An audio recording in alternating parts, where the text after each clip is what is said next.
I was camping with my 8-year-old son, and he said, "Mommy, I think a spider just crawled inside my sleeping bag." I leaped up immediately and turned on my flashlight. We had just settled down for the night, and the surrounding campground lights were all turned off, and this made me very nervous because this area of the country was known for black widow spiders that were highly poisonous. I calmly said, "That's okay, honey. I need you to stay really still. Where do you think it went?" He stared up at me, his little body staying frozen with tension. He said, "I felt it crawl onto my neck and then down the front of my shirt." I slowly unzipped his sleeping bag and said, "I'm going to lift your shirt up to see if it's there, okay?" I slowly lifted the front of his shirt and saw nothing. Then he flinched and said, "I think it's on my side." I flashed my light down his side and didn't see anything. "I'm going to slowly turn you to your side, okay?" He nodded yes, and I saw him tremble and get choked up. I did my best to keep him calm and said, "That's okay, honey. It's normal to be afraid. Just try your best to stay calm." I carefully turned him over to his side and saw a black widow spider. It was a female because it was larger and had the red hourglass figure. That also meant it was even more prone to biting and had stronger venom than the male. It was staying very still and almost seemed like it was staring at me. I grabbed a napkin and a glass, hoping to capture it. I would have crushed it, but couldn't risk it biting down on my son when I did. I slowly lifted my glass and napkin and moved towards it. As soon as I got close, the spider bugged out and started moving in circles. I had placed the flashlight on the ground facing towards it because I needed both hands. It rushed out of the light. I moved him over to his stomach, trying to keep my eye on it. I shined the light and found it. My boy turned a bit, and that compelled it to bite down onto his back. He yelped out in pain. "Ah!" A red welt formed within seconds.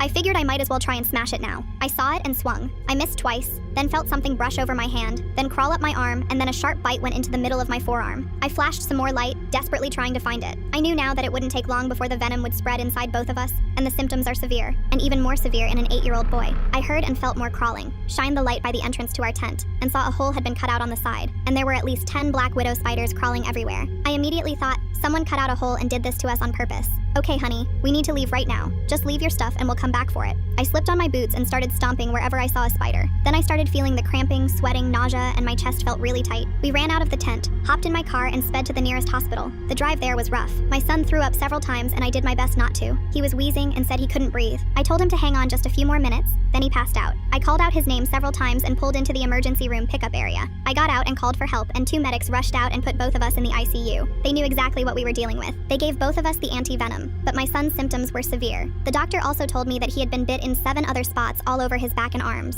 They put him on life support because he stopped breathing. A day later, while I was recovering, a ranger walked into my room and asked me if I had seen anyone near my tent before the incident. I had seen a groundskeeper. He showed me a picture of the guy, and I confirmed it to be the same man that I saw. The ranger said, "That wasn't the groundskeeper. That's a man that's been going around to different campsites all over the country and using black widows to murder children." I suddenly remembered that I happened to see his license plate. That helped the cops catch the bastard driving off of Old Route 66. The doctors say that my son will be all right, but it'll be a long recovery.